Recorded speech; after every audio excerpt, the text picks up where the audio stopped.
نماز وطر کیسے پڑھیں، وطر پڑھنے کا مکمل طریقہ بتا دیں، اور آپ کس طریقے سے وطر پڑھتے ہیں یہ بھی بتا دیں۔ نیز اگر دعائے قنوت یاد نہ ہو تو اس کی جگہ کون سی دعا پڑھیں۔ ربیہ کراچی سے۔ وطر کے بارے میں بہت ساری احادیث ہیں جن میں مختلف طریقے وطر کے بیان کیے گئے ہیں۔ بعض علماء کا موقف یہ ہے کہ ہر طریقے سے وطر ادا ہو سکتی ہے، 3 رکعت بھی، 1 رکعت بھی، 1 سلام کے ساتھ بھی، 2 سلام کے ساتھ بھی۔ اور بعض علماء نے ان تمام احادیث میں تطبیق دی ہے کہ یہ اپنے ظاہر پر نہیں ہے کہ، اور انہوں نے کہا کہ اصل تو وہ طریقہ ہے جو حضرت عائشہ رضی اللہ تعالی عنہا نے بتایا، صحیح حدیث ہے کہ کان نبی صلی اللہ علیہ وسلم یوتر بثلاث، نبی صلی اللہ علیہ وسلم 3 وطر پڑھتے تھے، لا یسلم الا فی آخرہن، صرف آخر میں سلام پھیرتے تھے، اور پہلی رکعت میں کوئی سبح اسم ربک الاعلی، دوسری میں قل یا ایھا الکافرون، تیسری میں قل اللہ احد پڑھتے تھے۔ تو فقہائے حنفیہ نے اس حدیث کو اصل بنایا ہے اور باقی احادیث میں تعویل کی ہیں، وہ اپنے ظاہر کے خلاف ہیں۔ وہ تعویلات کیا کی ہیں، ایک بہت طویل موضوع ہے، اس پر علماء بہت کچھ کہہ چکے ہیں، تو وہ میں کبھی موقع ملا تو انشاءاللہ میں اس کو ڈیٹیل میں ریکارڈ کرواؤں گا۔ جیسے حدیث میں آتا ہے کہ اوتر بواحدۃ، 1 رکعت وطر پڑھو، تو اس کا مطلب جو 1 رکعت وطر پڑھو یہ تو اردو میں ترجمہ ہے نا، اس کا مفہوم بہت سے فقہاء کے نزدیک یہ ہے کہ اوتر بواحدۃ، 2 رکعت کو 1 رکعت کے ذریعے طاق بنا دو۔ جب پہلے 2 رکعت اور اس کے بعد 1 رکعت ملاؤ گے تو یہ پچھلی 2 بھی جفت کے بجائے طاق بن جائیں گی، یعنی ایون کے بجائے آڈ بن جائیں گی، تو طاق کہتے ہیں آڈ کو۔ تو یعنی بہت ساری روایتوں میں اس طرح سے تطبیق دی گئی ہے۔ اس کے کیا دلائل ہے، بہت طویل موضوع ہے، تو میں چونکہ فقہ حنفی کو فالو کرتا ہوں، باقی فقہ کو بھی درست سمجھتا ہوں میں کہ فالو تو ایک ہی کو کرنا چاہیے۔ ایک کشتی کا سوار ہو آدمی جو ہے نا، وہ تھالی کا بینگن نہ بنے، کبھی ادھر لڑک رہا ہے کبھی ادھر لڑک رہا ہے، سب کو صحیح سمجھے۔ سارے اہل سنت والجماعت کے مکاتب فقہ ہیں، حنفیہ، مالکیہ، شافعیہ، حنابلہ، فالو ایک کو کرنا چاہیے۔ تو میں اسی طریقے سے پڑھتا ہوں جیسے جو احناف کا قول ہے، پہلی رکعت، پھر دوسری رکعت، پھر اس کے بعد التحیات، پھر التحیات کے بعد کھڑے ہو گئے، پھر اس کے بعد جناب کوئی بھی سورت پڑھی بہتر ہے، سورہ اخلاص پڑھیں جیسے حدیث میں آتا ہے، پھر اس کے بعد اللہ اکبر کہے، رفع الیدین یعنی کانوں تک ہاتھ اٹھایا، اور پھر اس کے بعد دعائے قنوت پڑھی۔ قنوت میں جو مشہور دعا ہے اللہم انا نستعینک ونستغفرک ونؤمن بک ونتوکل علیک، یہ والی بھی ہے، اللہم اہدنا فیمن ہدیت، یہ دعا بھی ثابت ہے، اور اس طریقے سے پوری نماز ادا کرتا ہوں میں۔ اور یہ والا طریقہ جو احناف جس طریقے سے پڑھتے ہیں، اتنی بات خوب سمجھیں، یہ ایسا طریقہ ہے کہ اس طریقے سے وطر پڑھنے پر سب کے نزدیک وطر ادا ہو جائیں گے، اور سب کے نزدیک افضل طریقہ یہی ہے، یہ ذہن میں رکھیں۔ یعنی مالکیہ کے نزدیک بھی اس طریقے سے وطر ہو جائے گا، شافعیہ کے نزدیک بھی ہو جائے گا، امام احمد بن حنبل کے نزدیک بھی ہو جائے گا، اور امام ابو حنیفہ کے نزدیک تو ہو ہی رہا ہے۔ تو چاروں فقہا، امام مالک، امام ابو حنیفہ، امام شافعی، امام احمد بن حنبل، چاروں کا اجماع ہے کہ اس طریقے سے وطر ادا بہرحال ہو جائیں گے۔ باقی طریقوں میں اختلاف ہے، کسی کے ہاں ہو رہا ہے کسی کے ہاں نہیں ہو رہا، تو اس لیے بھی اس میں اچھا اس پر بھی اجماع ہے کہ اس طریقے سے ہو جائے گا، اور اس پر بھی اجماع ہے کہ سب سے بہتر طریقہ یہی ہے وطر پڑھنے کا۔ تو اس لیے اس لحاظ سے بھی اس کو فوکس کرنا چاہیے، اس طریقے کو، کہ اس پر سب کے نزدیک وطر ادا ہو جائیں گے، اور یہ طریقہ صحیح حدیث سے ثابت بھی ہے۔ اور دوسری بات یہ کہ اس پر سب کے نزدیک افضل طریقہ یہی ہے وطر پڑھنے کا، تو یہ بے غبار ہے۔ شیر نواز صاحب عراق سے، انہوں نے بہت دنوں سے کئی مسائل پوچھے ہوئے ہیں، تو جمع بھی ہو گئے، میں نے کہا چلو آج ان کے سارے مسائل میں نمٹا دیتا ہوں۔ عراق سے شیر نواز صاحب نے مختلف مسائل پوچھے ہیں، کہتے ہیں کہ یہ وہاں شوافی حضرات بہت زیادہ ہے، تو کچھ مسلکی اختلاف کی وجہ سے ان کو کچھ پرابلمز ہیں۔ کہتے ہیں کہ مجھے نہیں پتا کہ وطر پڑھنے کے بارے میں کیا حکم ہے، مہربانی فرما کے بتا دیجئے، کیونکہ شافی مسلک میں زیادہ تر لوگ عشاء کے وقت سنتوں کے بعد مسجد سے نکلتے ہوئے میں نے دیکھا ان لوگوں کو، مجھے نہیں لگتا کہ وہ سارے تہجد کے وقت میں پڑھتے ہوں گے۔ تو دیکھیں یہ وطر جو ہے یہ واجب ہے، اور امام شافعی کے ہاں بھی واجب کے قریب ہے، سنت موقدہ جو واجب کے قریب، اور امام احمد بن حنبل سے تو یہاں تک مروی ہے کہ جو وطر نہیں پڑھتا اس کی گواہی بھی قبول نہیں ہے۔ وجہ اس کی ہے کہ رسول اللہ صلی اللہ علیہ وسلم نے فرمایا ان اللہ زادکم صلاۃ الا وہی الوتر، اللہ نے ایک اور نماز کا اضافہ کر دیا اور وہ وطر ہے۔ صحیح حدیث ہے، اللہ سے البانی رحمہ اللہ نے اس کو صحیح قرار دیا ہے۔ یہ میں ان کا البانی رحمہ اللہ کا حوالہ اس لیے دے رہا ہوں کہ ہمارے اہل حدیث حضرات ان کو زیادہ مانتے ہیں۔ تو اور بھی بہت ساری روایات ہیں، نبی صلی اللہ علیہ وسلم سے وطر کی قضا بھی ثابت ہے۔ تو وطر کا حکم عام سنتوں کی طرح نہیں ہے، البتہ یہ ضرور ہے کہ ایسے فرض بھی نہیں ہے جیسے 5 نمازیں فرض ہیں، لیکن بہرحال ایسا بھی نہیں ہے کہ عام مستحبات کی طرح اس کو مستحب قرار دیا جائے کہ جس کا دل چاہے پڑھے، جس کا دل چاہے چھوڑ دے۔ آپ صلی اللہ علیہ وسلم نے فرمایا کہ صلاۃ اللیل مثنا وثنا مثنا مثنا وَإِذَا خِفْتَ الصُّبْحَ فَأَوْتِرْ بِوَاحِدَةٍ کہ جب تمہیں خطرہ ہو کہ صبح ہونے والی ہے تو ایک رکعت وطر پڑھو. وطر پڑھنے کا مطلب یہ کہ اوتر کا مطلب جفت، جو 2 رکعتیں تھی ایک کے ذریعے ان کو جو جفت نماز تھی اس کو وطر بنا دو، یعنی طاق بنا دو اس کو. باقی ایک اختلافی مسئلہ ہے کہ 1 رکعت وطر پڑھنی چاہیے، 3 رکعت وطر پڑھنی چاہیے، یہ ابھی اس کا موقع نہیں ہے. آپ نے تو صرف یہ پوچھا ہے کہ لازم ہے یا نہیں، تو لازم ہے. اور امام شافعی رحمہ اللہ تعالیٰ بھی اس کے سنت مؤکدہ ہونے کے قائل ہیں، لیکن ایسی سنت مؤکدہ جس کو چھوڑنے کی بہرحال اجازت نہیں ہے. تو اب عراق میں اگر شافعی لوگ اس طرح کر رہے ہیں تو یہ ان کا اپنا عمل ہے، تو آپ ایسا نہ کریں، آپ وطر لازمی پڑھیں. باقی یہ کہہ رہے ہیں کہ فجر کی دوسری رکعت میں یہ لوگ دعائے قنوت پڑھتے ہیں رکوع سے اٹھنے کے بعد. امام شافعی رحمہ اللہ کے نزدیک فجر کی دوسری رکعت میں جب آپ رکوع سے اٹھیں گے قوما کے لیے تو اس میں قنوت پڑھنا واجب ہے. یہ امام شافعی کا موقف ہے. تمام شوافی حضرات کو ہم نے بھی دیکھا اس طرح کرتے ہیں. باقی تینوں ائمہ کے نزدیک یہ لازم نہیں ہے.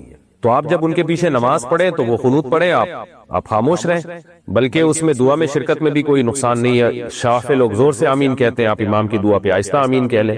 تو اس وقت اگر کوئی دعا پڑھ لی جائے تو اس سے نماز فاسد بہرحال نہیں ہوگی. تو آپ جماعت سے نماز ہی پڑھیں، اکیلے نہ پڑھیں. جب اپنی نماز پڑھیں آپ کسی وجہ سے جماعت رہ جائے تو پھر اس میں قنوت نہ پڑھیں، لیکن جب ان کے پیچھے نماز پڑھیں تو آپ خاموش کھڑے رہیں.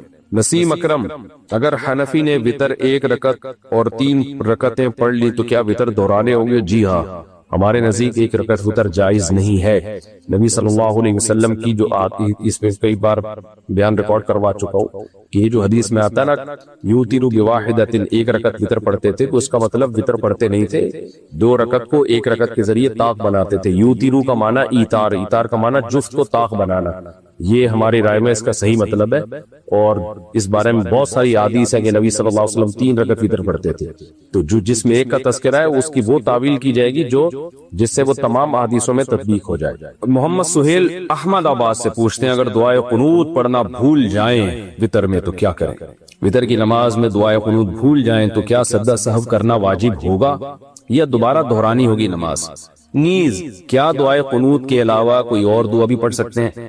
وطر میں کوئی بھی دعا پڑھنا واجب ہے، دعائے قنوت پڑھنا سنت مؤکدہ ہے. تو اس کا معمول بنا لینا دعائے قنوت چھوڑنے کا یہ ٹھیک نہیں ہے. لیکن اگر دعائے قنوت چھوڑ گئی اور اس کی جگہ کوئی دوسری دعا پڑھ لی تو بھی واجب ادا ہو جائے گا. اور اگر کوئی بھی دعا نہیں پڑھی ہے، بھولے سے جان کر اگر دعا چھوڑ دی آپ نے تو نماز دوبارہ پڑھنی پڑے گی. اور اگر بھولے سے آپ سے دعائے قنوت رہ گئی ہے یا کوئی بھی دعا نہیں پڑھی آپ نے بھولے سے تو سجدہ سہو کرنے سے نماز ادا ہو جائے گی.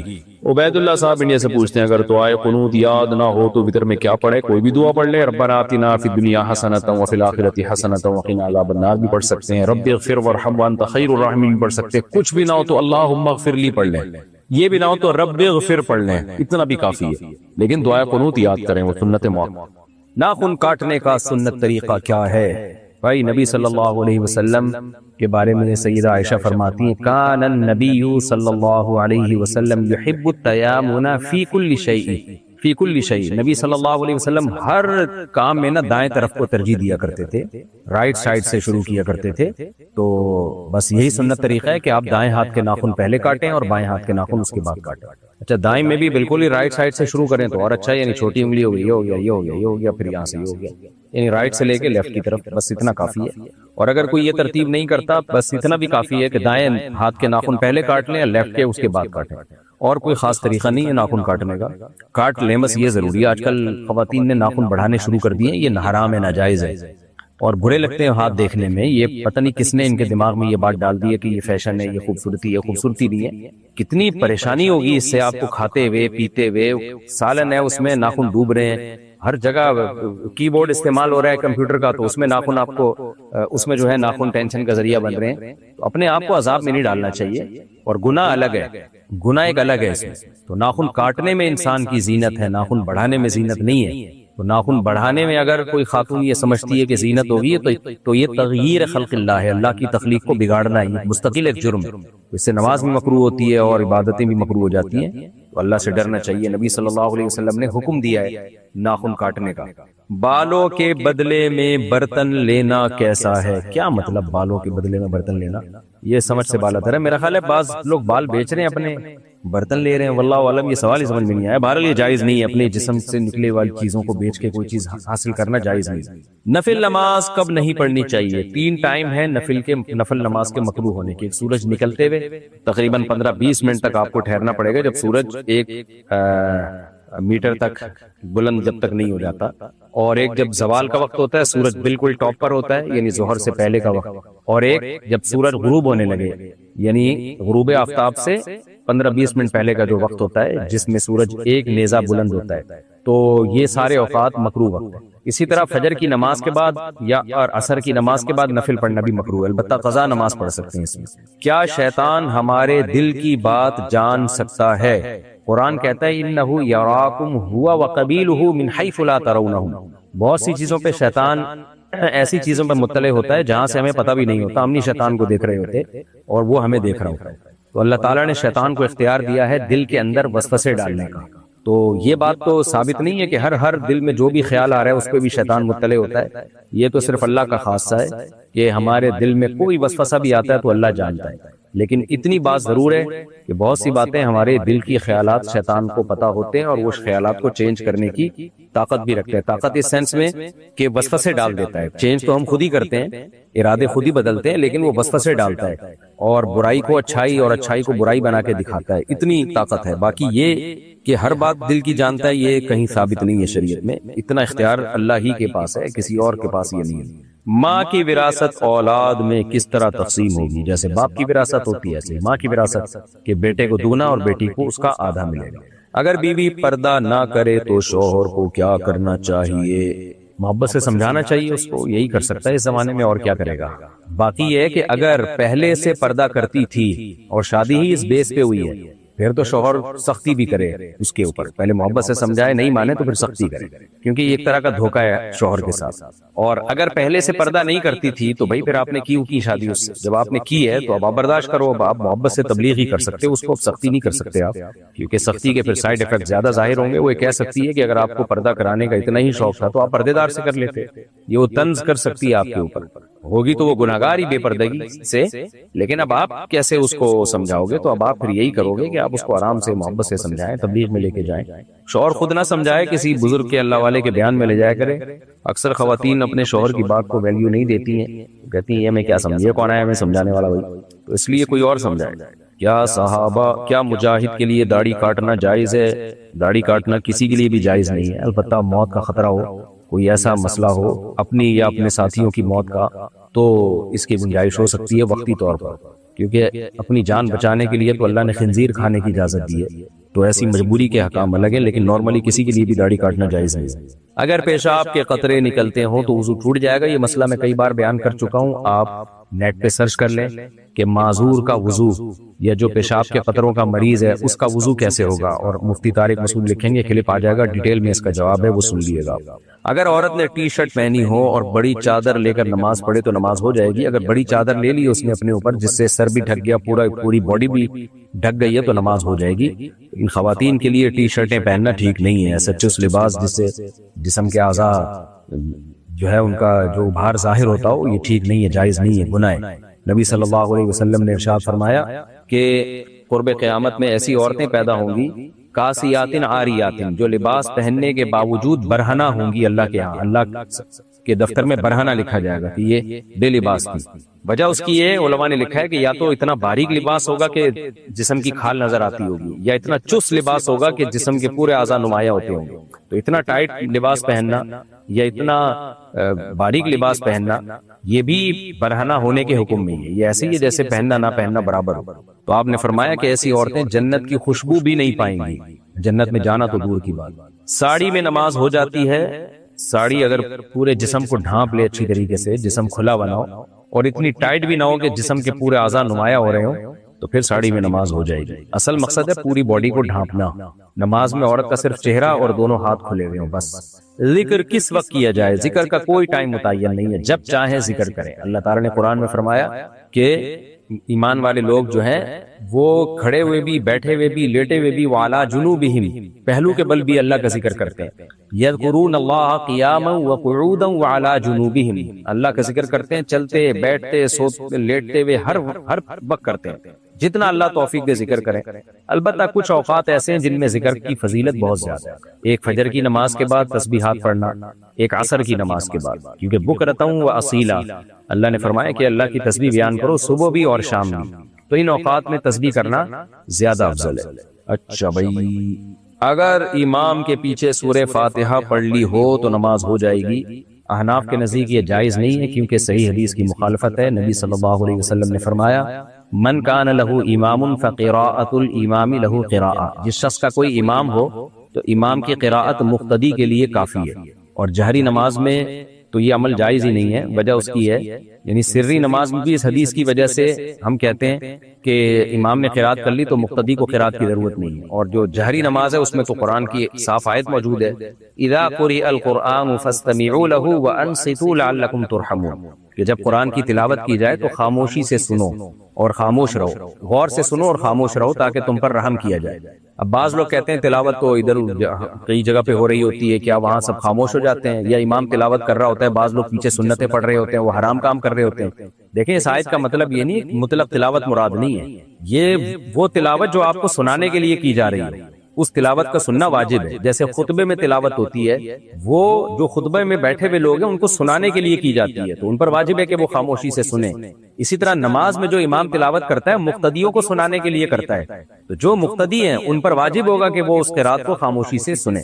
تو اس میں علی الاطلاق تلاوت داخل نہیں ہے کہ کہیں بھی کوئی قرآن کی تلاوت لگی ہوئی ہو، اسپیسیفک وہ تلاوت جو بنیت اسماع ہو، جس میں مقصد سننا سنانا ہو۔ تو یہ نماز کی جو حیت ہے جو مقتدی ہوتے ہیں ان پر ہوتی ہے۔ مثال کے طور پر اگر کوئی امام قرات کر رہا ہے، نماز پڑھا رہا ہے، اور آپ اس نماز میں نہیں ہیں، تو پھر آپ پر لازم نہیں ہے اس قرات کو سننا، آپ اپنا کوئی بھی کام کر سکتے ہیں، اور لوگ کر رہے ہوتے ہیں، لاؤڈ اسپیکر پہ تلاوت چل رہی ہوتی ہے، لوگ اپنے کاموں میں مشغول ہوتے ہیں، تو اس پر یہ آیت منطبق ہی نہیں ہوتی۔ تبھی روایات سے ہمیں یہ ملتا ہے کہ بعض نے کہا یہ خطبے کے بارے میں، بعض نے کہا یہ نماز کے بارے میں، تو ان کے جامع بات یہی ہے کہ جہاں بھی سنانے کی نیت سے تلاوت ہوگی اور وہ محفل ہوگی تلاوت کی، تو ان پر لازم ہوگا کہ وہ خاموشی سے سنیں، دائیں بائیں لوگوں پہ واجب نہیں ہوتا۔ تو اس آیت کی روشنی میں امام حنیفہ کی یہی رائے ہے، اور بہت مضبوط رائے، اور یہی رائے عبداللہ بن مسعود رضی اللہ تعالیٰ عنہ کی بھی تھی کہ جہری نماز میں تو بالکل ہی جائز نہیں ہے امام کے پیچھے قرات کرنا، اور جو سری نماز ہے اس میں بھی افضل یہی ہے کہ تلاوت نہ کی جائے، اس حدیث کی بیس پر کہ جس کا کوئی امام ہو تو امام کی قرات مقتدی کے لیے کافی ہے۔ باقی جو مشہور حدیث پیش کی جاتی ہے کہ من لم یقرأ بفاتحۃ الکتاب لا صلاۃ لہ، او کما قال صلی اللہ علیہ وسلم، جو سورہ فاتحہ نہیں پڑھتا اس کی نماز نہیں ہوتی، تو صحیح ہے مسلم میں پورے الفاظ یہ ہیں من لم یقرأ بفاتحۃ الکتاب فصاعدا، جو سورہ فاتحہ نہیں پڑھے اور آگے تلاوت نہ کرے اس کی نماز نہیں ہوتی، تو صحیح مسلم کے پورے الفاظ ہیں۔ تو پھر تو امام کے پیچھے فاتحہ کے علاوہ بھی تلاوت واجب ہونی چاہیے، تو وہ کیوں ہم واجب نہیں کرتے؟ اس لیے کہ امام کی تلاوت مقتدی کے لیے کافی ہے۔ تو اب اس حدیث کا مفہوم واضح ہو گیا کہ حدیث میں جو آتا ہے نا جو فاتحہ نہیں پڑھتا اس کی نماز نہیں ہوتی، تو امام نے جب فاتحہ پڑھ لی تو مقتدی کو یہی کہا جائے گا یہ پڑھ چکا ہے، تو اس سے وہ نماز مراد ہے جس میں سرے سے فاتحہ ہو ہی نہیں، نہ امام نے پڑھی ہو نہ مقتدی نے پڑھی ہو، تو اس میں ہم کہیں گے کہ اس نے فاتحہ پڑھی نہیں، کیونکہ امام کا پڑھ لینے سے یہ کہا جائے گا مقتدی نے بھی پڑھ لیا۔ یہ بھی حدیث ہی سے ہے، اپنی طرف سے ہم نہیں کہہ رہے، حدیث سے ثابت ہوتا ہے کہ من کان لہ امام فقراءۃ الامام لہ قراءۃ۔ علامہ البانی نے اس حدیث کو صحیح قرار دیا کہ امام کی قرات جو ہے مقتدی کے لیے کافی ہے، تو نبی نے فرما دیا کہ جب امام قرات کرے گا تو مقتدی کی بھی ہو گئی قرات، جب ہو گئی ہے تو ہم یہ کہہ ہی نہیں سکتے اس نے سورہ فاتحہ نہیں پڑھی ہے، بھائی امام کے پڑھنے سے یہ بھی سورہ فاتحہ پڑھنے والا کہلائے گا۔ تو یہ پوری حدیث صحیح مسلم کی جو ہے یہ یاد رکھیں کہ نبی نے فرمایا کہ جو فاتحہ نہیں پڑھتا اور آگے تلاوت نہیں کرتا اس کی نماز نہیں ہوتی۔ تو جو جواب اس حدیث کا ہے وہی دوسری حدیث کا بھی جواب ہے۔ پھر بھی ہم اعتدال کے قائل ہیں اختلافی مسائل میں، اتنی ڈیٹیل تو میں نے اس لیے بیان کر دی کہ لوگ اس میں بڑا طنز کرتے ہیں کہ یہ لوگ حدیث کو نہیں مانتے۔ بھائی حدیث آیات اور حدیث کو ملا کے دیکھیں گے تو یہی موقف آپ کو زیادہ مضبوط معلوم ہوگا۔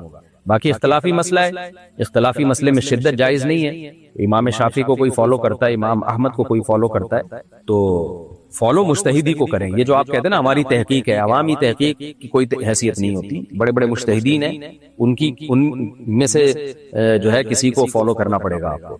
تو میں تو آج کل کے جو محققین مارکیٹ میں آ رہے ہیں نا جو اپنی رائے ایسے پیش کرتے ہیں کہ یہی ٹھیک ہے باقی سارے غلط ہیں، تو ان پر میرا رد کرنا مقصد ہے، ورنہ مسئلہ صحابہ کرام کے زمانے سے اختلافی چلا آ رہا ہے، تو اس میں شدت جائز نہیں ہے۔ ہماری رائے جو تھی وہ ہم نے آپ کے سامنے پیش کر دی۔ کیا مزار بنانے کے لیے چندہ دینا جائز ہے؟ حرام ہے بھائی، مزار بنانا حرام ہے، اس کے لیے چندہ دینا حرام ہے، اور چندہ لے لیا تو وہاں خرچ کرنا حرام، وہ چندہ دینے والے کو واپس کریں۔ بولے نہیں، نبی صلی اللہ علیہ وسلم نے سیدنا علی ابن ابی طالب رضی اللہ عنہ کو بھیجا کہ مدینہ میں ایک بالش سے اونچی کوئی قبر نظر آئے، کوئی پکی قبر نظر آئے تو مسمار کر دو۔ تو اگر مزار کو مسمار کرنے کے لیے کوئی چندہ لے رہا ہے تو بہت اچھا کام ہے، مزار بنانے کے لیے چندہ لینا جائز نہیں ہے۔ اچھا بھائی، اگر اذان میں غلطی ہو جائے تو نماز ہو جائے گی؟ جی ہو جائے گی، اذان کی غلطی کا نماز سے کوئی تعلق نہیں ہے۔ اگر کسی کے اوپر کوئی سایہ ہو جائے تو اس کو کیسے ختم کیا جائے؟ سایہ ہو جائے تو ختم کرنے کی کیا ضرورت ہے؟ لوگ سائے کے لیے درخت لگا رہے ہوتے ہیں تو سبحان اللہ سایہ ہو گیا، آصف کا سایہ مراد ہے تو کچھ بھی نہیں کریں، سورہ فلق سورہ ناس پڑھ کے دم کر دیں، ٹھیک ہو جائے گا۔ عامل کے پاس مت جائیں، کیونکہ اگر جن بھگانے کے لیے کسی عامل کے پاس چلے گئے وقتی طور پر فائدہ ہوگا، اس کے بعد جن چڑیل بھوتوں کا قیامت تک کے لیے بلکہ نسلوں میں جو ہے یہ سلسلہ ہمیشہ کے لیے جاری ہو جائے گا۔ تو اس لیے اپنے آپ کو ان چیزوں سے بچاؤ۔ سایہ ہوتا ہی ان لوگوں پر ہے جو عاملوں کے پاس جاتے ہیں، عام طور پر انہی پر ہو رہا ہوتا ہے یہ سایہ وایا۔ تو اگر خدا نخواستہ ہو گیا وہ تو کوئی نفسیاتی بیماری ہے، ڈاکٹر کو دکھائیں، میڈیسن لیں، وقت پہ ٹھیک ہو جائے گا۔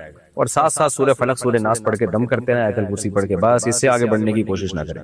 داڑھی ایک مٹھی فرض ہے یا کم بھی رکھ سکتے ہیں؟ داڑھی کم سے کم ایک مٹھی رکھنا واجب ہے، لازم ہے، ایک مٹھی سے کم کرنا جائز نہیں ہے۔ نبی صلی اللہ علیہ وسلم کی صریح حدیثوں کی مخالفت ہے، اجماع امت کی مخالفت ہے۔ تو نبی صلی اللہ علیہ وسلم نے، بخاری مسلم کی واضح حدیث ہے، اعفوا اللحى وقصوا الشوارب، داڑیاں بڑھاؤ مونچھیں گھٹاؤ۔ تو ڈرنا چاہیے اللہ کے حکم، اللہ کے احکام کے معاملے میں۔ آج کل اسکالرز نے اسلام میں تحریفات شروع کر دی کہ داڑھی تو کچھ بھی نہیں ہے، رکھنا چاہو ٹھیک ہے، نہیں بھائی، اللہ کے نبی کا حکم ہے اور بالاتفاق یہ واجب حکم ہے، یعنی آپشنل نہیں ہے۔ آج یہودیوں کو دیکھو کتنی بڑی بڑی داڑیاں رکھتے ہیں، وہ حضرت موسیٰ کے حکم کو انہوں نے نہیں چھوڑا، اور مسلمان نبی صلی اللہ علیہ وسلم کے حکم کو چھوڑ رہے ہیں۔ اللہ تعالیٰ توفیق دے۔ سینما ہال میں ٹکٹ بیچنا، پیزا بیچنا کیسا ہے؟ سینما ہال میں ٹکٹ کی آمدن تو حرام ہے کیونکہ وہ تو فلم کا ٹکٹ ہے، باقی پیزا بیچنے کی جو آمدن آئے گی وہ آمدن حلال ہے، کیونکہ پیزا کھلا کے پیسے لے رہے ہیں نا۔ اب پتہ نہ اس سے کہ کھلا کس کو رہا ہے، فلم دیکھنے والوں کو کھلا رہا ہے، کسی اور کو کھلا رہا ہے۔ یہ کام ہے تو نامناسب، سینما گھر میں جا کے نہ ان لوگوں کو انٹرٹین کریں، کوئی اچھا کام تھوڑی کر رہے ہیں یہاں بیٹھ کے۔ لیکن بہرحال پیزے کی آمدن آئے گی تو آمدن کو حرام نہیں کہا جا سکتا، یا جو سینما ہال میں بیٹھ کے بوتلیں بیچ رہے ہوتے ہیں ان کی آمدن بہرحال حلال ہے، البتہ نامناسب ضرور ہے۔ اس بہانے آپ سینما گھر میں بھی جاؤ گے، پھر آپ کی نظر پڑے گی ان فوش چیزوں پہ، اسکرین پہ، تو ایسی برائی کی جگہوں پہ جانے سے ایوائڈ کرنا چاہیے۔ استخارے کا سنت طریقہ کیا ہے؟ استخارے کا سنت طریقہ یہ ہے کہ آپ 2 رکعت پڑھیں خشوع و خضوع کے ساتھ، اس کے بعد اللہ سے ہاتھ اٹھا کے دعا مانگیں، پہلے اللہ کی حمد و ثنا کریں، پھر پیغمبر صلی اللہ علیہ وسلم پہ درود پڑھیں، پھر یہ دعا پڑھیں، اللہم انی استخیرک بعلمک واستغفرک واستقدرک بقدرتک واسألک من فضلک العظیم فإنک تعلم ولا اعلم وتقدر ولا اقدر انت علام الغیوب۔ اللہم ان کنت تعلم، اے اللہ اگر تو جانتا ہے، ان ھذا الامر خیر لی، کہ یہ والا کام تیرے علم میں میرے لیے بہتر ہے، تو اس کام کا تصور کر لے، فقدرہ لی ویسرہ لی، اللہ اس کو مقدر کر دے اور میرے لیے اس کو آسان کر دے، ثم بارک لی فیہ، پھر اس کام میں میرے لیے برکت بھی دے دے، وَإِن كُنْتَ تَعْلَمْ، اور اگر تیرے علم میں یہ بات ہے، ان ھذا الامر شر لی، یہ والا کام میرے لیے نقصان دہ ہے، فی دینی و معاشی و عاقبت امری، میرے دین کے معاملے میں بھی، میری دنیا کے معاملے میں بھی، اور انجام کے لحاظ سے بھی، کہ یہ کام اگر میرے لیے نقصان دہ ہے، فاصرفہ عنی واصرفنی عنہ، اس کو مجھ سے ہٹا دے، مجھے اس سے ہٹا دے، ثم اقدر لی الخیر حیث کان، اور جہاں خیر ہو وہ کام پھر مقدر کر دے، ثم ارضنی بھی، پھر مجھے اس پہ خوش بھی رکھ، راضی بھی رکھ، یعنی ان کنت تعلم ان ھذا الامر خیر لی فی دینی و معاشی و عاقبت امری، اگر بہتر ہے دین دنیا اور آخرت یعنی انجام کے اعتبار سے تو مقدر کر دے، اور اگر بہتر نہیں ہے تو ہٹا دے۔ تو یہ دعا مانگنی ہے، اگر آپ کو یاد ہو جائے ٹھیک ہے، نہیں تو بہشتی زیور، تسہیل بہشتی زیور کے نام سے جامع الرشید نے چھاپی ہے، بہت آسان کر کے، وہ کتاب خرید لیں، اس میں یہ دعائیں لکھی ہوئی ہیں، استخارے کا طریقہ اور دعا بھی لکھا ہوا ہے، وہ پڑھ لیں بس۔ اس کے بعد نہ کوئی سونا ثابت ہے حدیث سے، اور نہ کوئی اللہ کی طرف سے سگنل آئیں گے، وہ دعا ہے، کرنا وہی ہے جو سمجھ میں آ رہا ہے، تو اللہ کی مدد انشاءاللہ شامل حال ہو جائے گی اس میں۔ سگریٹ بنانا جائز ہے، مکروہ ہے، ناپسندیدہ ہے، کوئی اچھا کام کرنا چاہیے، لوگوں سٹوں پہ لگا رہے ہو، تو ہر جائز کام کرنے کا نہیں ہوتا، جائز اس سینس میں کہ حرام نہیں ہے، کیونکہ سگریٹ نشے میں شامل نہیں ہے، البتہ صحت کو خراب کرنے والی چیز ہے، تو اللہ تعالیٰ نے ہمیں حکم دیا ہے کہ اپنی آپ کو اپنے ہاتھوں سے ہلاکت میں مت ڈالو۔ ہاں تو چونکہ فوراً کوئی نقصان نہیں ہوتا، اس لیے حرام کے درجے میں نہیں، اس لیے مکروہ کے درجے میں، تو سگریٹ بنانا مکروہ ناپسندیدہ ہے، حرام کہنا مشکل ہے اس کو، لیکن ناپسندیدہ بہرحال ضرور ہے۔ اس کی آمدن حرام نہیں کہلائے گی، ہاں ناپسندیدہ کہلائے گی، اور مشورہ یہی دیا جائے گا، تاکید یہی کی جائے گی کہ چھوڑ کے کوئی اور کام کر لیں آپ، لوگوں کو ایک فضول کام پہ مت لگائیں جس کا بہرحال 10 15 20 سال کے بعد جا کے بہت زیادہ نقصان ظاہر ہوتا ہے۔ کیا غسل میں آنکھ کے اندر پانی لے کر جانا ہے یا اوپر سے ہی دھو لینا ٹھیک ہے؟ بھائی اوپر سے ہی دھو لیں، آنکھ کے اندر پانی لے جانا ضروری نہیں ہے۔ عامر شیخ انڈیا سے، اگر کسی دیوار پر مزار کی تصویر لگی ہو تو اس کے سامنے نماز پڑھنا کیسا ہے؟ نماز تو ہو جائے گی مگر مزاروں کی تصویریں نہ لگائیں دیواروں پر۔ خواتین پیشانی پر سے ہلکے جو بال ہوتے ہیں وہ صاف کروا سکتی ہیں؟ جی کروا سکتی ہیں۔ اگر قادیانی مسلمانوں کی مسجد میں نماز پڑھتا ہو تو اس کو روکنا ضروری ہے؟ اس نیت سے اس کو پڑھنے دیں کہ آرام سے اس کو محبت سے تبلیغ کریں گے، بیانات میں بٹھائیں گے، تو اس نیت سے پڑھنے دیں۔ لیکن اگر آپ دیکھ رہے ہیں کہ کوئی فتنہ کر رہا ہے، کوئی تبلیغ کر رہا ہے، تو پھر ایکشن لینا چاہیے۔ الکوہل والی دوا پینا کیسا ہے؟ جائز ہے، الکوہل دوا میں ہو، اگر ضرورت کی وجہ سے ہو تو بقدر ضرورت پی سکتے ہیں، اگر دوا کی نیت سے ہو، اور یعنی نشہ مقصد نہ ہو، اس سے لذت لینا مقصد نہ ہو، ضرورت ہو تو ہے۔ دانت سے ناخن کاٹنا کیسا ہے؟ انتہائی احمقانہ قسم کی حرکت ہے، اس سے جذب بھی جاتے ہیں پیٹ کے اندر، بری حرکت ہے یہ۔ عبد الباری صاحب انڈیا سے، گاؤں ہے جس میں مسلمان بہت کم ہیں، تو ایک دن ایسا ہوا کہ عصر کی نماز میں کوئی نہیں تھا، امام صاحب نے اکیلے نماز شروع کر دی۔ جب 2 رکعت پڑھ چکے تھے تو پیچھے تو لوگ آ کر کھڑے ہو گئے، تو امام صاحب کو پتہ چل گیا۔ امام صاحب نے زور زور سے اللہ اکبر بولنا شروع کر دیا اور انہوں نے امام صاحب کے پیچھے نماز پڑھ لی۔ کیا اس طریقے سے نماز ہو جاتی ہے؟ جی ہو جاتی ہے۔ اگر کبھی ایسا ہونا امام نماز پڑھ رہا ہو اکیلے اور پیچھے کوئی بندہ آ کے کھڑا ہو جائے تو امام کو چاہیے اس کی نیت کر لے اور پھر زور سے تکبیرات کہنا شروع کر دے۔ تو امام نے جو زور سے تکبیرات کہیں، اس کی علامت ہے کہ انہوں نے امامت کی نیت کر لی تھی۔ باسط خان انڈیا سے، کیا گھر میں مچھلیاں پال سکتے ہیں؟ پال لیں، گھر میں حلال جانور پالا کریں، حرام نہ پالا کریں، کتے بلے نہ پالیں۔ بلیاں پالنا بھی جائز ہے مگر مکروہ ہے، ناپسندیدہ ہے۔ حلال جانور جو ہے نا، گائے، بکری، مرغی اور اسی طرح مچھلی، یہ سب چیزیں پالیں، اس میں کوئی حرج نہیں ہے، بلکہ برکت کا ذریعہ بنتی ہیں یہ چیزیں۔ کتا پالنا تو بالکل ہی ناجائز ہے، بلی تو پھر بھی جائز ہے، لیکن کتا پالنا جو ہے وہ ناجائز ہے۔ کتا صرف شکار کے لیے یا پہرے داری کے لیے رکھ سکتے ہیں آپ، ادروائز شوقیہ آپ نہیں پال سکتے۔ نبی نے فرمایا جس نے کتا پالا روزانہ اس کے عمل سے 1 قرات اجر کم ہوتا ہے، یعنی پہاڑ کے برابر اعمال اس کے وہ ضائع ہو رہے ہوتے ہیں۔ اگر کسی کے شوہر کا انتقال ہو جائے اور بچے نہ ہوں تو بیوی کو کتنا حصہ ملے گا؟ شوہر کا انتقال ہو جائے اور بچے نہ ہوں، یعنی شوہر کے بچے نہیں تھے، تو پھر بیوی کو 25% ملتا ہے، 1/4۔ نماز کے دوران اگر وضو ٹوٹ جائے تو نماز کیسے چھوڑنی چاہیے؟ نماز چھوٹ گئی بھائی، اب آپ کو چھوڑنے کی ضرورت نہیں ہے، تو نکل آئیں، بس ناک پہ ہاتھ رکھ کے اگر جماعت سے نماز پڑھ رہے ہیں تاکہ لوگ یہ سمجھیں نکسیر پھوٹی ہے، تو بس نکل جائیں نماز سے۔ میوچل فنڈ میں انویسٹ کرنا حلال ہے یا حرام؟ حرام ہے، خالص سود ہے۔ کیا بیوہ عورت مہندی لگا سکتی ہے؟ جی لگا سکتی ہے، عدت کے دوران نہیں لگا سکتی، عدت کے بعد جو چاہے کرے وہ، عدت کے اندر کوئی زینت اختیار نہیں کی جا سکتی۔ مفتی صاحب میں امریکہ میں رہتی ہوں، آپ نے ایک سیشن میں مسئلہ بتایا کہ پورے جسم کا ویکس کرانا جائز ہے۔ ہمارے ہاں مسلمان لڑکیاں پارلر جاتی ہیں اور پورے جسم کا ویکس کرواتی ہیں، جس میں ان کو یعنی دوسری لڑکیوں کے سامنے، تو کیا اس طریقے سے ویکس کروانا جائز ہے کہ غیر مسلم عورت کے سامنے اپنا لباس اتار دے؟ حرام ہے، ناجائز ہے بھائی، پوری باڈی کا ویکس کرانا جائز ہے، خود کریں اپنی باڈی، اپنے شوہر کے علاوہ کسی کے سامنے عورت اس طرح سے کھول نہیں سکتی۔ غیر مسلم عورت کے سامنے کھولنا تو اور زیادہ گناہ ہے، مسلمان عورت کے سامنے بھی جائز نہیں ہے۔ تو یہ بیوٹی پارلرز میں برائی ہو رہی ہے، اس کو روکنا چاہیے۔ اپنے جسم کسی کے سامنے نمایاں کرنے کی شرعاً اجازت نہیں ہے، حرام ہے۔ فارکس ٹریڈنگ حلال ہے یا حرام؟ جائز نہیں ہے۔ آج کل جس طرح سے فارکس ٹریڈنگ ہو رہی ہے، دیکھیں کرنسی پہ دونوں طرف سے قبضہ ضروری ہے۔ اس طرح گولڈ جب آپ خریدتے ہیں تو قبضے میں لیے بغیر آگے بیچ نہیں سکتے، یہ اصول ہے۔ پرائز بانڈ کے بارے میں کیا حکم ہے؟ یہ بھی ناجائز ہے، حرام ہے پرائز بانڈ، اس کی ڈیٹیل میں تفصیل سے بتا چکا ہوں، اس کے ناجائز ہونے کی کیا دلیل ہے۔ اللہ کے نام والے کاغذات یا اخبارات کو جلانا کیسا ہے؟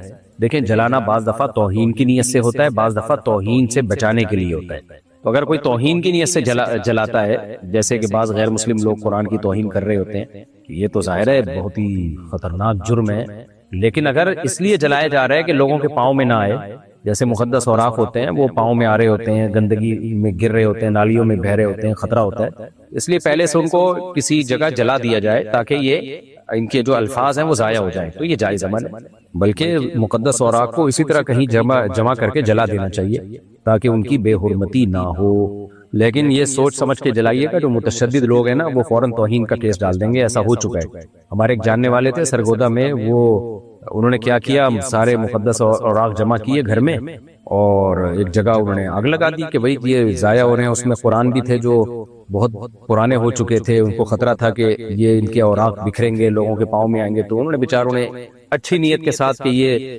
تلف کر دیں، ضائع کر دیں، تاکہ یہ مقدس اوراق لوگوں کے پاؤں میں نہ آئیں۔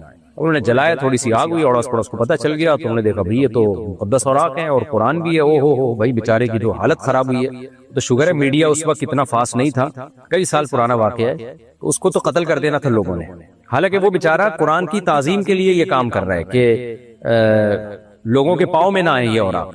تو ہماری قوم نا اس معاملے میں کوئی پاگل ہو چکی ہے، جنونی ہو چکی ہے، ان کو علاج کی ضرورت ہے، بہت ہی زیادہ جذباتی ہو گئے ہیں۔ تو وہ اس نے مجھے خود واقعہ سنایا، کہہ رہے بڑی مشکل سے معاملہ کنٹرول ہوا ہے، تو اللہ نے جان بچائی اور بڑی مشکل سے سمجھا پایا۔ لیکن وہی بات ہے، اگر اس وقت کیمرے ہوتے اور ویڈیو کوئی وائرل کر دیتا تو پورا ایک لوگوں کا ایک جو ہے جنونیوں کا ایک طبقہ پہنچ جاتا اور اٹھا کے مار دیتا اس کو، اور پھر ہیرو بھی بن جاتے۔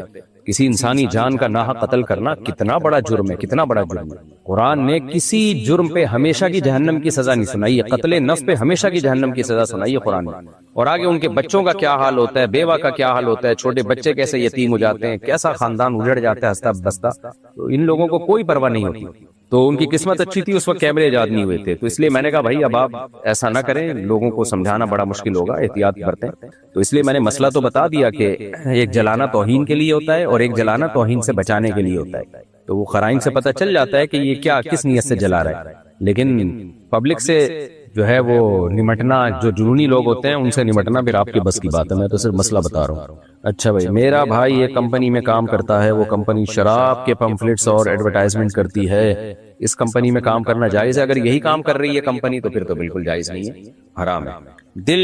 بال ٹوٹ جاتے ہیں، اچھا میں نے کہا دل لکھا ہوا تھا، بال ٹوٹ جاتے ہیں، ان کو کوڑے میں پھینکنا کیسا ہے؟ پھینک سکتے ہیں بھائی، اور کہاں شوکیس میں سجا کے رکھیں گے کہ آپ؟ سکھوں کے لنگر میں کھانا کھانا کیسا ہے؟ اگر حلال کھلا رہے ہیں اور کوئی مذہبی رسم نہیں ہے ان کی تو پھر کھا سکتے ہیں، البتہ کوئی مذہبی رسم کے طور پہ کھانا کھا رہے ہیں تو پھر شریعت نے ہمیں اجازت نہیں دی ہے کہ ہم غیر مسلموں کی مذہبی رسومات میں شرکت کریں، کیونکہ مذہب کی ایک باؤنڈری ہے، ایک باؤنڈری اسلام کی، ایک سکھوں کی، ایک ہندوؤں کی ہے، تو مسلم کو اجازت نہیں ہے کہ کسی کی مذہبی رسومات میں شرکت کرے۔ ہاں ویسے آپ ان کے جو دعوتیں ہیں ان میں اگر وہ حلال کھلا رہے ہیں، یعنی جیسے گوشت ہے، کسی مسلمان نے ذبح کیا جانور، یا کسی مسلمان قصائی سے گوشت خریدا ہے، یا سبزی کھلا رہے ہیں، وہ تو ویسے ہی جائز ہے، گوشت میں حلال حرام کا مسئلہ آتا ہے تو پھر جائز ہے آپ کے لیے۔ جو ان کے ویسے ایونٹ ہوتے ہیں اس میں کوئی بے حیائی نہ ہو تو جائز ہے، لیکن مذہبی رسم کے طور پر جو وہ لنگر ونگر ہوتا ہے وہ جائز نہیں ہے کھانا۔ نسوار رکھنے کا کیا حکم ہے؟ کہاں رکھنا چاہتے ہیں آپ نسوار؟ ڈسٹ بن میں رکھنا چاہتے ہیں تو ثواب ہے، الماری میں رکھنا چاہتے ہیں تو جائز ہے، منہ میں رکھنا چاہتے ہیں تو جائز تو وہ بھی ہے لیکن کراہت کے ساتھ، ناپسندیدگی کے ساتھ، جیسے پان گٹکا یہ سب چیزیں ناپسندیدہ ہیں، حرام نہیں ہے۔ گٹکا تو خیر بری چیز ہے، ناجائز ہے کیونکہ اس سے تو منہ کا کینسر ہوتا ہے، لیکن پان ناجائز نہیں ہے مگر نامناسب ہے، اور نسوار کے بھی سائیڈ افیکٹ بہت ہیں، پان سے زیادہ ہیں نسوار کے سائیڈ افیکٹ، تو اس کی عادت پڑ جاتی ہے، لت پڑ جاتی ہے۔ پھر جو نسوار استعمال کرتے ہیں عام طور پہ، سب کی بات میں نہیں کر رہا، وہ جگہ جگہ پھینکی بھی ہوتی ہے، جیسے پان والوں کو دیکھو جگہ جگہ پھینکی بھی ہوتی ہے، گند کیا ہوا ہوتا ہے انہوں نے، تو ایسے نسوار کی پھٹکیاں وضو خانوں میں نظر آ رہی ہوتی ہیں، آدمی کو کراہیت ہوتی ہے، اس لیے اس سے پان ہو گیا، نسوار ہو گیا، اس سے ایوائڈ کرنا ہی بہرحال بہتر ہے، باقی حرام نہیں ہے۔ میرے شوہر نے مجھے طلاق نہیں دی ہے لیکن 6 سال سے مجھ سے کوئی بات بھی نہیں کی، میں 6 سال سے اپنی امی کے گھر پہ رہ رہی ہوں اور وہ آئندہ بھی بات نہیں کریں گے، تو کیا میں دوسری کا شادی کر سکتی ہوں؟ ان سے طلاق لے کے شادی کر لیں، اور اگر وہ طلاق نہیں دیتے تو آپ کورٹ میں کیس کریں کہ بھئی میں اپنے شوہر کے ساتھ رہنا چاہتی ہوں، تو یا تو شوہر مجھے لے کر جائیں، مجھ سے بات چیت کریں، یا مجھے چھوڑ دیں، دونوں میں سے ایک کام کریں۔ کورٹ شوہر کو بلائے گی، بولے گی بھئی یا تو لے کے جاؤ عزت سے رکھو یا عزت سے چھوڑ دو، ان کو طلاق دے دو۔ شوہر پھر بھی آمادہ نہ ہو، نہ طلاق دے رہا ہے نہ گھر لے جا رہا ہے، تو پھر کورٹ کو یہ رائٹ حاصل ہے کہ وہ خود سے ڈیورس دے سکتی ہے، اس کو تنسیخ نکاح کہتے ہیں۔ یہ ایسی صورت میں یہ جائز ہے۔ آج کل جو ہو رہا ہے وہ تو ناجائز ہی ہو رہا ہے کہ کوئی وجہ نہیں ہوتی، بس کورٹ نے خلا پکڑا دیا، وہ ٹھیک نہیں ہے۔ آپ کا جو ویلڈ کیس ہے 6 سال ہو گئے، شوہر نہ رکھ رہا ہے نہ چھوڑ رہا ہے، تو ایسی صورت میں اس طرح سے آپ کورٹ سے اپنا نکاح ختم کرا سکتی ہیں، پھر جہاں چاہے شادی کریں آپ۔ ایک شخص جو اعلانیہ حرام کھاتا ہے وہ کبھی کبھی امامت بھی کرتا ہے، کیا اس کے پیچھے نماز پڑھ سکتے ہیں؟ نماز ہر ایک کے پیچھے ہو جاتی ہے جب تک عقیدہ شرکیہ نہ ہو اور اسلام سے نکلا ہوا نہ ہو بندہ۔ البتہ اپنے اختیار سے ایسے شخص کو امام بنانا جائز نہیں ہے، تو آپ کو چاہیے کہ اگر آرام سے وہ امامت سے ہٹ سکتا ہے، کچھ نیک امام آ سکتا ہے تو آپ لے آئیں، لیکن اگر بہت لڑائی جھگڑے پھڈوں فتنوں کا ڈر ہے تو پھر جماعت نہ چھوڑیں، مجبوراً اسی کے پیچھے نماز پڑھ لیں۔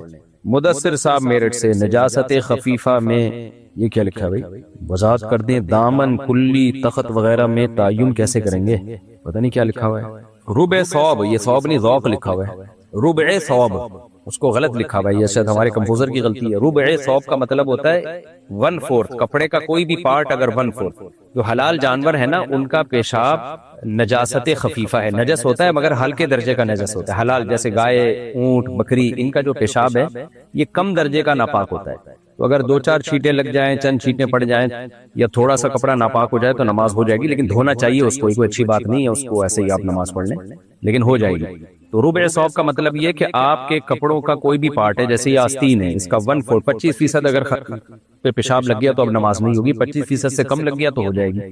طرح شلوار ہے، اس میں اگر یا ایک پنڈلی ہے یہاں تک، اس کا ربع یعنی جو باڈی کے مختلف پارٹ ہیں نا آپ کے، جیسے یہاں سے یہاں تک ایک حصہ ہے، یہاں سے یہاں تک ایک حصہ ہے، یہ بازو ہے، تو اس کا 1/4 اگر ناپاک ہوگا تو آپ کے لیے نماز پڑھنا جائز نہیں ہوگا، اور 1/4 سے کم ہوگا تو نماز ہو جائے گی، لیکن اچھا کام نہیں ہے۔ پیشاب لگ جائے تو اس کو فوراً دھو لیا کریں۔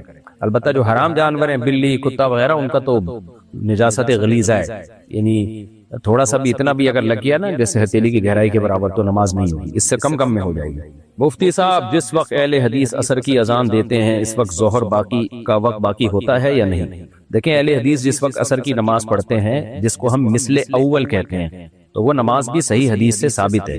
حضرت جبریل نے نماز عصر کا جو وقت بتایا، مشہور جو حدیث جبریل ہے اس بارے میں، اس میں یہ بتایا کہ اذا صار ظل کل شیء مثلہ، جب ہر چیز کا سایہ ایک گنا ہو گیا، یعنی زوال کے سائے کے علاوہ، مراد اس سے یہی ہے زوال کے سائے کے علاوہ، تو اس وقت نبی صلی اللہ علیہ وسلم نے عصر پڑھی۔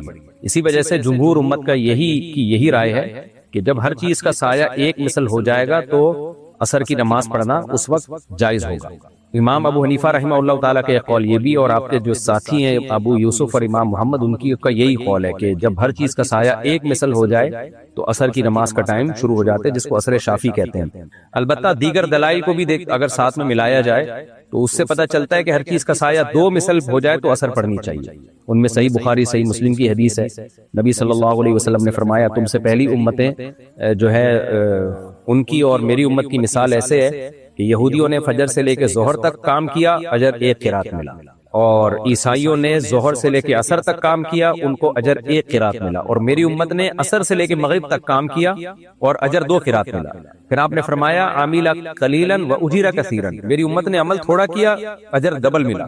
تو اب یہ حدیث جب بھی فٹ بیٹھتی ہے کہ جب عصر کو مثل ثانی پہ مانا جائے، ورنہ اگر مثل اول پہ عصر ہوتی ہے نا تو ظہر اور عصر اور مغرب کا ٹائم سیم ہو جاتا ہے، تو یہ مثال فٹ نہیں بیٹھتی۔ اور بھی دیگر احادیث ہیں جس سے پتہ چلتا ہے کہ عصر میں تاخیر افضل ہے، تو اس لیے احناف کا جو صحیح قول ہے وہ یہی ہے کہ اگر کوئی مثل اول پہ نماز پڑھ لیتا ہے جس پہ اہل حدیث پڑھتے ہیں تو بھی نماز ہو جائے گی، اس کی عصر کی نماز اس کی ویلڈ ہوگی، کیونکہ وہ حدیث جبریل ہے، صحیح حدیث موجود ہے۔ افضل یہ ہے کہ وہ مثل ثانی پہ پڑھے، تو تاکہ اس طرح سے تمام حدیثوں میں تطبیق ہو جاتی ہے، تو افضل یہی ہے۔ تو اب سعودی عرب میں تو ہم جاتے ہیں تو جماعت کی وجہ سے اب مثل اول پہ ہی نماز پڑھ رہے ہوتے ہیں، یہ افضل ٹائم ہے کہ تاخیر سے پڑھی جائے لیکن اول وقت میں ہو جائے گی۔ اب اس سے یہ پتہ چلتا ہے کہ ظہر کو بہرحال آپ کو مثل اول سے پہلے پڑھ لینا چاہیے، کیونکہ ظہر کی نماز جو ہے وہ مثل اول تک لے کے جانا، جبکہ جمہور امت کے نزدیک اس میں عصر کا ٹائم داخل ہو چکا ہوتا ہے، تو یہ نماز کے بہرحال احتیاط کے خلاف ہے کہ آپ ظہر کو ایسے وقت تک ڈیلے کر دیں جس میں پوری امت میں جمہور اور اس میں صحیح حدیث بھی ہے وہ یہ کہہ رہی ہے کہ ظہر کا وقت قضا ہو گیا ہے۔ اس لیے میں کبھی بھی ظہر کو مثل اول تک نہیں ڈیلے کرتا، سفر ہو، حضر ہو، کچھ بھی ہو، اور میں اپنے پاس جو میپ میں وہ ٹائم بھی وہی رکھتا ہوں، دیکھتا ہوں، یعنی جو اپلیکیشن ہے کہ اس میں مثل اول پہ عصر کا ٹائم کب شروع ہو رہا ہے، تو ہر قیمت پہ ظہر اس سے پہلے پڑھ لیتا ہوں، اور لوگوں کو بھی یہی بتاتا ہوں کہ آپ نے ظہر مثل اول یعنی جس پہ اہل حدیث یا شافی لوگ عصر پڑھتے ہیں اس سے پہلے پڑھنا آپ کے لیے ظہر جو ہے وہ ضروری ہے، اور آپ یہی سمجھیں کہ اس ٹائم پہ ظہر قضا ہو رہی ہے، اتنا اہتمام کریں اس کو پہلے پڑھنے کی۔